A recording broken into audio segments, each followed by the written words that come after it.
Hi guys, I'm live. Still messing around with this new camera on my laptop, no, on my PC. So I'm at home.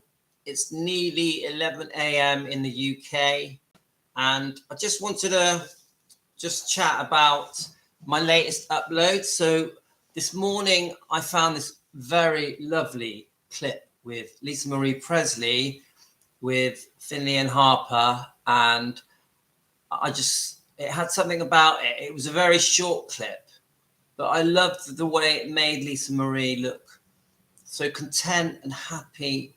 And because I think sometimes, because of the way things turned out and how she passed, and obviously because of Benjamin passing, I think we sort of imagine Lisa Marie Presley as this unhappy person that hated life and just didn't want to be here. But no, if you go back over the last 20, 30 years, she generally was a very happy, lively, bubbly, sparkly person. There are so many interviews where she just has this amazing sense of humor. And I don't think that the way she's being portrayed towards the end of her life reflects her life properly, because I think she had loads of charisma and charm, just like her father did. And she was always up for a laugh. And she had that rock chick side to her that could be wild. I also watch her interviews, and I find that she was just like her father, that she always showed a lot of respect to the interviewer and to the fans. And I really think when she had performances, it really mattered to her that she was enjoyed and liked and appreciated. So her and Elvis had a lot in common in so many ways. And she was a stunning woman, and she had a great sense of dress, and she really had her own sense of style, and she wanted to be an individual and in her own right. And she obviously lived in the shadow of Elvis, but she did learn to live with that eventually. I think when she was sort of in her late teens, early 20s, I think she was trying to create her own sort of zone where people didn't just see Elvis in her.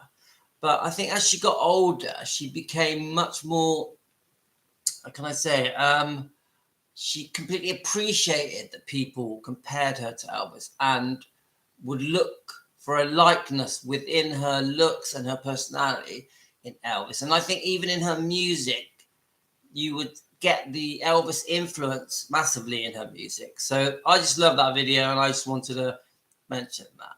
So then we've got this video that I uploaded that it ends by showing a large section of a funeral, but it starts off by talking about that Elvis may have died. So there's a news announcement with really good footage that basically says the news is out that Elvis Presley may have passed.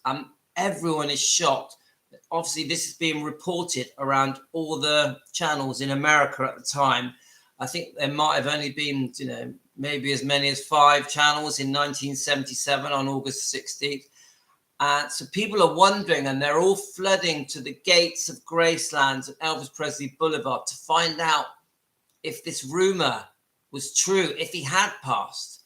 And the footage that shows the crowds, the thousands of people that are surrounding Gracelands, especially around the gates, in shock, very worried, very concerned, not sure what the outcome would be. And then obviously then you've got the devastating news that Elvis had passed.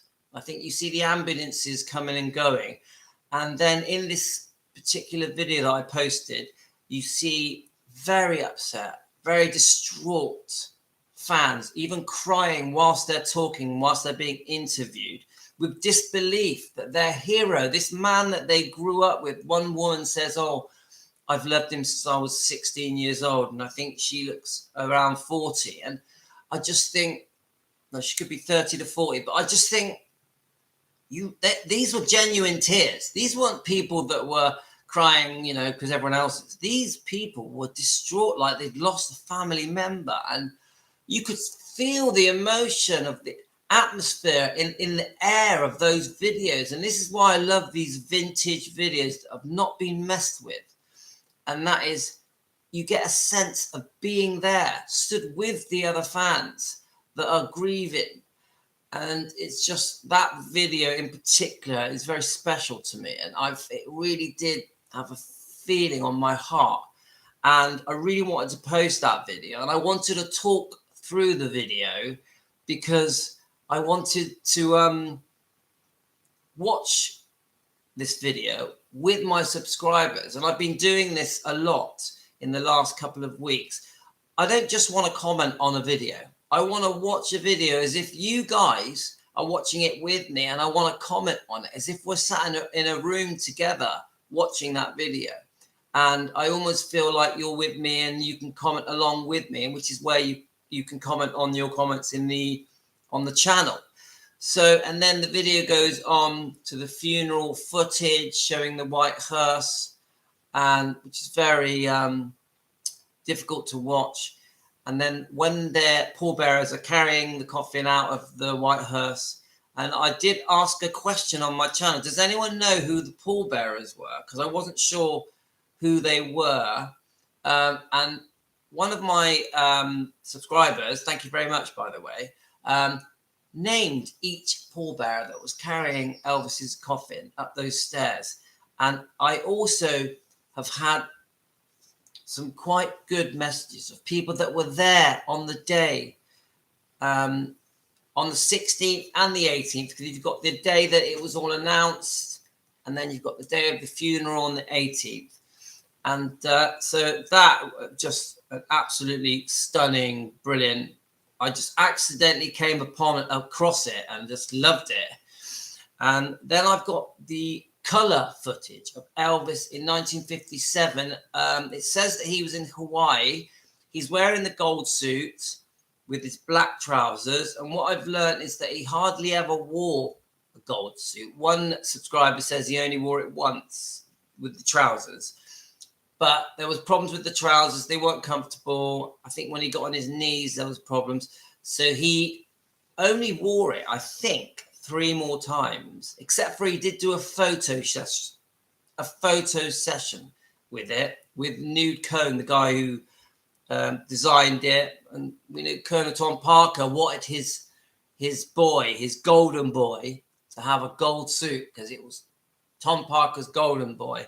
And he instructed Nudie Cone, I'm not sure if that's the right way of saying it, to design this suit. And then there's some famous pictures of Elvis with the designer, with Elvis in the full suit, including the trousers.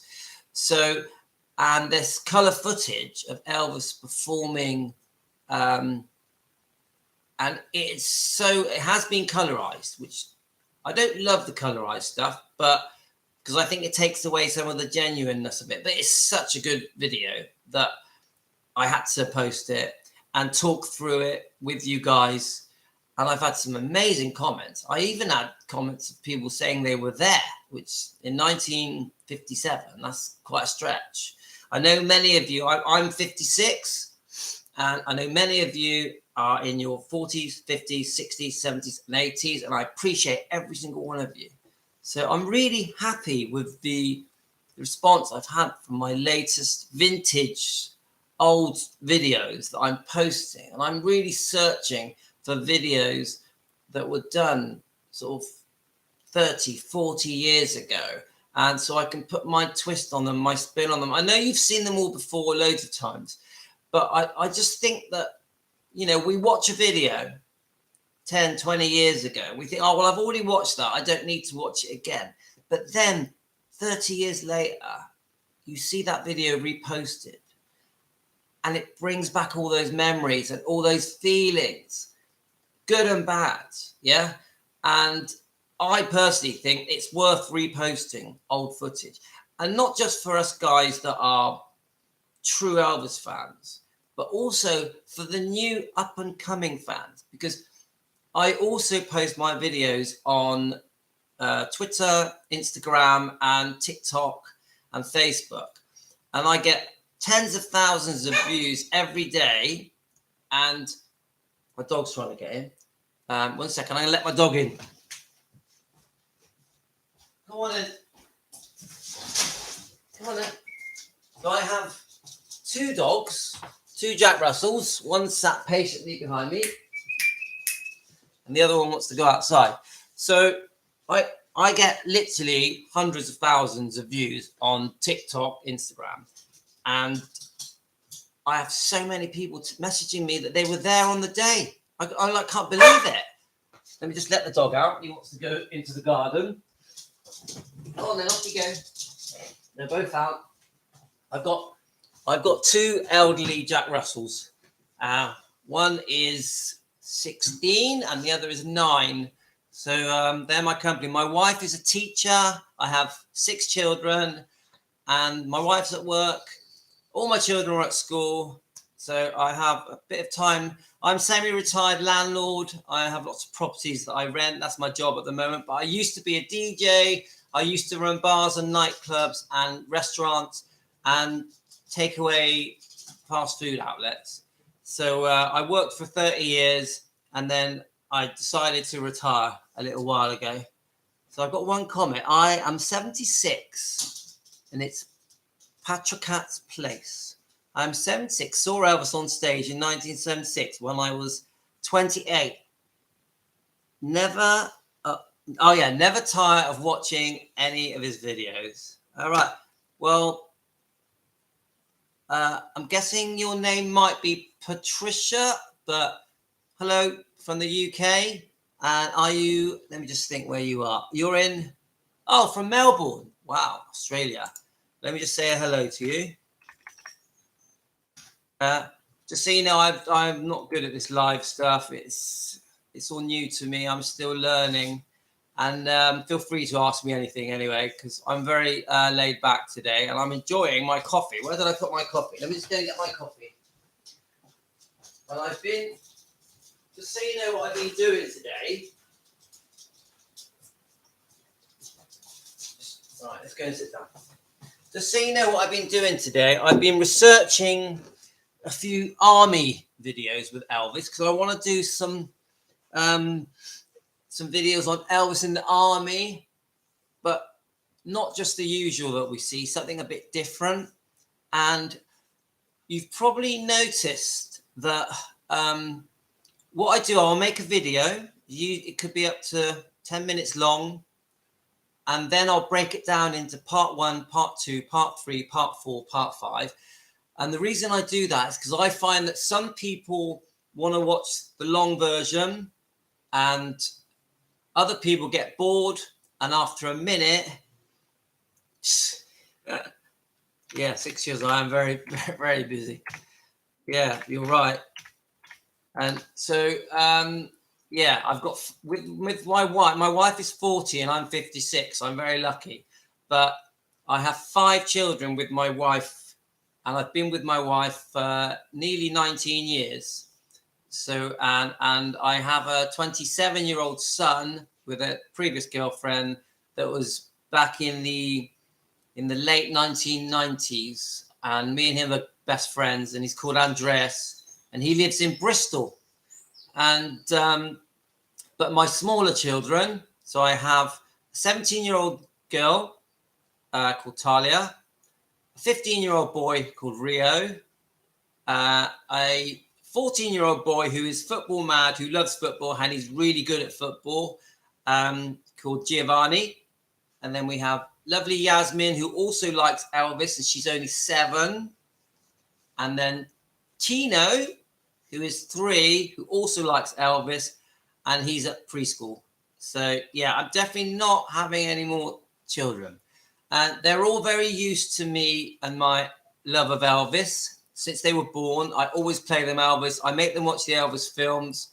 And they know that it's part of me. They know it's, and same with my wife. She completely knows that Elvis is in my heart, and there's no stopping me. Whether I've got a YouTube channel or not, I love Elvis no matter what. Since I went to infant school, so I don't know the exact age, 4, 5, or 6, I was hooked. So, and I've said this before in videos, he transformed my life because I was a quiet, shy boy with no confidence and no self-belief. I discovered an old Elvis record and some old Elvis magazines when I was very young, and I started playing them, and that just got me into Elvis. And I loved his charisma and his charm in his movies, which made me come out of myself. And I actually think, oh, thank you. I don't look 56. Thank you. That's really kind. I do exercise a lot and I run a lot and I eat healthy, but I mainly eat meat and eggs, and I don't touch bread or sugar, and I try and just eat the healthier stuff. Yeah, and that's helped me. But so going back to my love of Elvis, I just, as a little 6-7-year-old boy, and I needed to come out of myself. And I think loving Elvis and his music and his movies and the way he came across, his sort of outgoing, funny, charming personality that he had, I think absorbed into me. So as I got older, I did run my own businesses with my twin brother. I have a twin brother, by the way. And I think Elvis's influence on my life boosted me in so many ways, not just to become a business person, because I got into business very young. I was only 20. But not just to become a business, but once I got into those businesses, I then wanted to be a DJ. And I didn't just play the modern music. I played all the music. So I really liked 50s, 60s, 70s, 80s music. So I played all the classics, but I also played some modern music. So it says here, you don't look 56. Nice to know most of them are Elvis fans. My late husband was very tolerant of my love of Elvis. Very tolerant. I suppose they are tolerant of my love of Elvis. Yeah. So that's just part of who I am. And I think it's part of the reason my wife likes me, to be honest with you. And I've always had a quiff. I'm grey now. I've been told over my life, I've been told a million times, chop your quiff off. And I've always said, no, my quiff ain't going. Luckily, at my age, I've kept my hair, which is unusual because most of the people my age I know have no hair. So going back to the channel, so I'm still carrying on my run of vintage videos I'm watching with you, the subscribers, and I do comment through the videos. I know not everyone is happy that I talk on my videos, but I have to do it that way because YouTube do expect me to make an old video that is from the past, that it's my twist is with it. Now, if I just posted videos that were on YouTube back onto my channel, YouTube wouldn't be happy. They expect me to add my personality and add my twist to my videos. And to be honest with you, I don't want to just post other people's videos. I want to post stuff that that is different. So I will edit it and I will add my voice and pictures, and I'll pick out the bits that I think are good for my channel. And so unfortunately, sometimes you're going to have to listen to my annoying voice. So let's just read this comment. I was always amazed that all-American Elvis had such a profound effect on people around the world, no matter their culture and religion or gender. Yeah, and my parents are from Cyprus. They're Greek Cypriot. They're from the lower part of Cyprus. And I was born in England, near Bristol, in a town called Weston-super-Mare. It's where I live now. I still live where I was born. It's a seaside town, and it has a big promenade, a beach coast. And I spent my whole life working along that coast in my different businesses with my twin brother, and I've loved it. And everything good in my life has come from working in those businesses all the way through my 20s, 30s, and 40s. And by the time I got to my 50s, I had semi-retired. So I've had quite an easy 5 or 6 years. And my other hobby is I restore classic cars. And I've done quite a few. So that's my other hobby. So back to the video. So I think I'm going to end it now. But today I'm going to go back to the video I posted yesterday. And I'm going to turn it into 5 1-minute slots. And then what I do for the people that are watching videos on their phones, I tend to do the shorts, I tend to post a video of the 5 say if I do 5 shorts today, I'll post a video of the 5 shorts so that people can watch it on their phone. So if you're seeing me doubling up on my videos and you're thinking, oh, why is he doing that? It's because I'm trying to appeal to the people on their phones as well. I'm trying to appeal to the people that only want to watch a video for 1 minute. And then for my longer videos, like 10-minute videos, some people do just want to sit on their sofa and put the TV on and watch a longer video. So I'm trying to keep everyone happy, which is quite difficult. So that's it. So I think for another week, I'm going to do some vintage videos. But then I want to go back to when Elvis met videos. Like I did, the most recent one I did was Elvis meeting James Brown. Now that had a massive effect. A lot of people love that one. So I'm going to find some more celebrities that Elvis met. Like, I'd like to know if Elvis, like with my latest video, we had Sammy Davis Jr. and Cary Grant in the behind the scenes after party that was in 1970. And I'm going to try and do a video on Elvis meeting Cary Grant rather than just at the after party. And then I want to do another video on Elvis becoming friends with Sammy Davis Jr. And I love Sammy Davis Jr. He's one of my heroes. I like all the Brat Pack, Frank Sinatra, Dean Martin. I love them all. So I want to try and do something around that. Yeah, because I also love the 40s music as well. So that's it, really. Okay, I'm going to end it here. I've waffled on long enough, and I agree with you. He has had a profound effect on so many people around the world, any gender, any culture, and it is miraculous. I don't think anyone comes close. No one. I don't think anyone touches Elvis. And I love all artists, and I love from any decade, modern or old, and Elvis still is the top one, is the king. So thanks, everyone. I hope you have a nice day wherever you are in the world, Australia, America, London, Canada. I could go on and on. There's so many of you out there. I've got so many different countries watching my channel. I'm so blessed, very lucky. God bless you all. And from my heart, I send you all up. Thank you.